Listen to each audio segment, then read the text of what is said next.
தவக்காலம் 2ஆம் வாரம் வியாழன். முதல் வாசகம். மனிதரில் நம்பிக்கை வைப்போர் சபிக்கப்படுவர், ஆண்டவரில் நம்பிக்கை வைப்போர் பேறு பெற்றோர். இறைவாக்கினர் எரேமியா நூலிலிருந்து வாசகம். அதிகாரம் 17, இறை வார்த்தைகள் 5 முதல் 10 முடிய. ஆண்டவர் கூறுவது இதுவே: மனிதரில் நம்பிக்கை வைப்போரும் வலுவற்ற மனிதரில் தம் வலிமையை காண்போரும் சபிக்கப்படுவர்.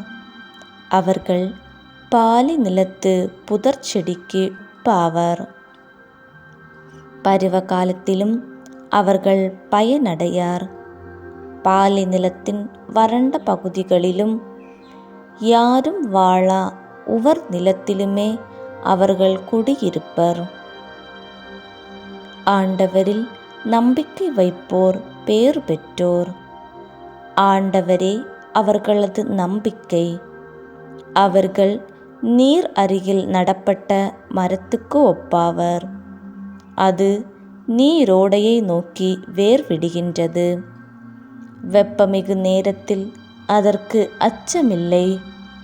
அதன் இலைகள் பசுமையாயிருக்கும். வறட்சி மிகு ஆண்டிலும் அதற்கு கவலை இராது. அது எப்போதும் கனி கொடுக்கும். இதயமே அனைத்திலும் வஞ்சகம் மிக்கது. அதனை நலமாக்க முடியாது. அதனை யார்தான் புரிந்து கொள்வர்? ஆண்டவராகிய நானே இதய சிந்தனைகளை ஆய்பவர், உள் உணர்வுகளை சோதித்து அறிபவர். ஒவ்வொருவரின் வழிகளுக்கும் செயல்களின் விளைவுக்கும் ஏற்றவாறு நடத்துபவர். ஆண்டவரின் அருள்வாக்கு. இறைவா உமக்கு புகழ்.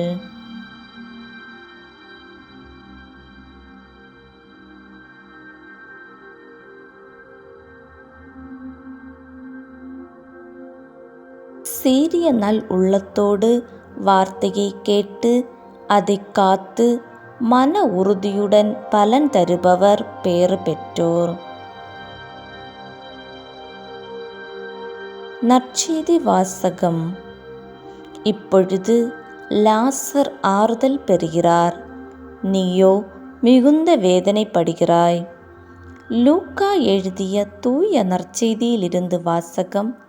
அதிகாரம் 16, இறை வார்த்தைகள் 19 முதல் 31 முடிய. அக்காலத்தில் இயேசு பரிசேயரை நோக்கி கூறியது: செல்வர் ஒருவர் இருந்தார்.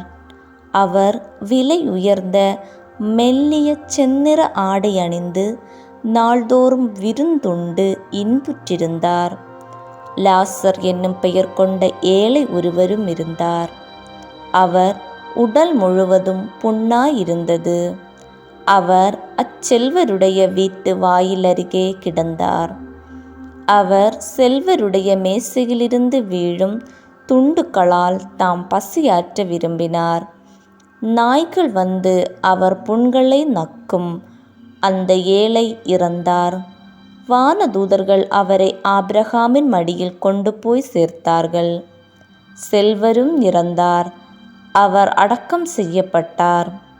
அவர் பாதாளத்தில் வதைக்கப்பட்ட போது அண்ணாந்து பார்த்து தொலையில் ஆபிரகாமையும் அவரது மடியில் லாசரையும் கண்டார். அவர், தந்தை ஆபிரகாமே, எனக்கு இரங்கும்.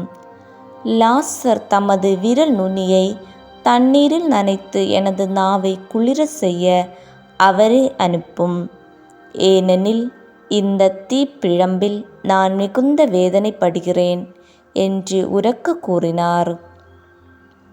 அதற்கு ஆபிரகாம், மகனே, நீ உன் வாழ்நாளில் நலன்களையே பெற்றாய். அதே வேளையில் லாசர் இன்னல்களையே அடைந்தார். அதை நினைத்துக்கொள். இப்பொழுது அவர் இங்கே ஆறுதல் பெறுகிறார். நீயோ மிகுந்த வேதனைப்படுகிறாய். அன்றியும் எங்களுக்கும் உங்களுக்கும் இடையே பெரும் பிளவு ஒன்று உள்ளது. ஆகையால் இங்கிருந்து ஒருவர் உங்களிடம் வர விரும்பினாலும் கடந்து வர இயலாது. அங்கிருந்து நீங்கள் எங்களிடம் கடந்து வரவும் இயலாது என்றார். அவர், அப்படியானால் தந்தையே, அவரை என் தந்தை வீட்டுக்கு அனுப்புமாறு உம்மிடம் வேண்டுகிறேன். எனக்கு 5 சகோதரர்கள் உண்டு. அவர்களும் வேதனை மிகுந்த இந்த இடத்திற்கு வராதவாறு அவர் அவர்களை எச்சரிக்கலாமே என்றார். அதற்கு ஆபிரகாம், மோசேயும் இறைவாக்கினர்களும் அவர்களுக்கு உண்டு, அவர்களுக்கு செவி சாய்க்கட்டும் என்றார். அவர், அப்படியல்ல தந்தை ஆபிரகாமே, இறந்த ஒருவர் அவர்களிடம் போனால் அவர்கள் மனம் மாறுவார்கள் என்றார். ஆபிரகாம் அவர்கள் மோசேக்கும் இறைவாக்கினருக்கும் செவிசாய்க்காவிட்டால் இறந்த ஒருவர் உயிர்த்தெழுந்து அவர்களிடம் போனாலும் நம்ப மாட்டார்கள் என்றார். ஆண்டவரின் அருள்வாக்கு. கிறிஸ்துவே உமக்கு புகழ்.